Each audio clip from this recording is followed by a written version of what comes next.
I'm here at the Rosen Plaza Hotel, the media hotel here in Orlando, Florida. It is the last day of preparation before the Capital One Bowl tomorrow. The team has been busy all week, though. They've been practicing every morning, followed by an event in the afternoon. They've been to Universal, SeaWorld, and even participated in a community outreach event at Disney Quest. But today was the coaches' press conference over at the team hotel, and there were some key takeaways from that.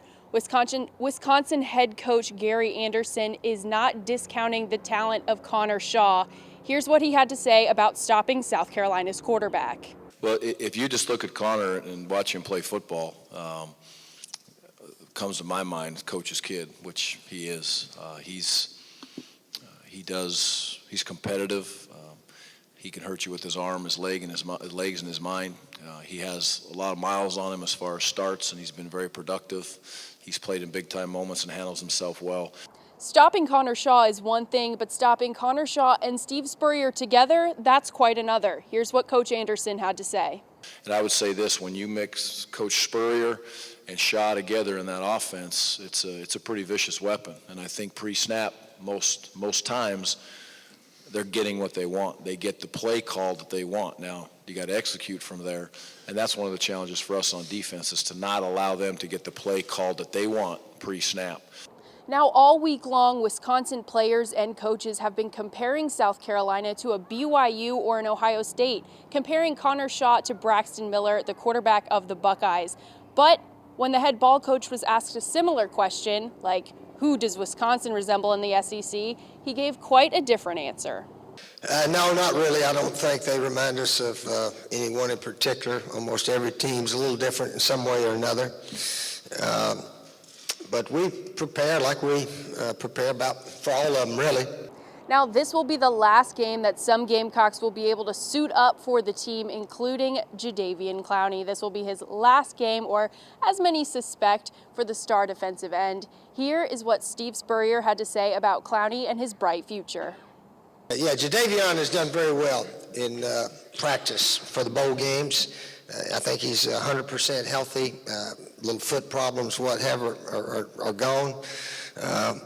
He needs help with his driving. His foot gets a little heavy down there at times, I guess, so hopefully he'll get that straightened out.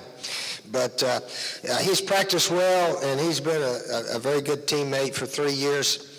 And towards the end of the conference, Spurrier jokingly said that Clowney might have a limousine waiting for him outside of the stadium. That'll do it for me, but I'm going to send it over to Pat Cloney, who has your game preview. Pat? Thanks, Alyssa. Now, like you mentioned, the Gamecocks are in their final day of preparation for their game against the Wisconsin Badgers tomorrow at Florida Citrus Bowl Stadium. The Gamecocks have work to do on both sides of the ball.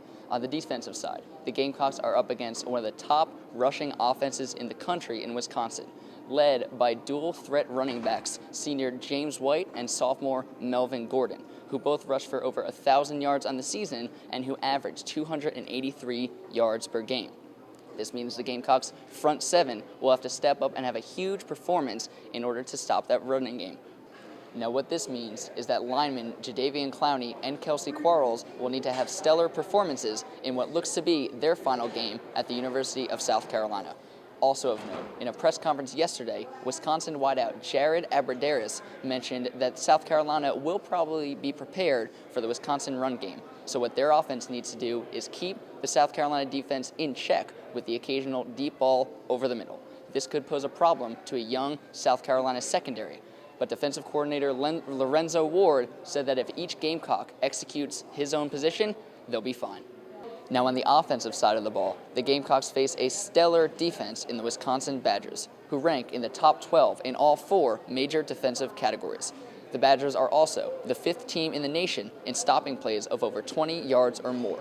The Gamecocks on offense, led by quarterback Connor Shaw, sometimes rely on the deep pass to help them get downfield. That probably won't be the case in this game, which means that the Gamecocks will have to rely on short slant passes to get them down the field in the passing game.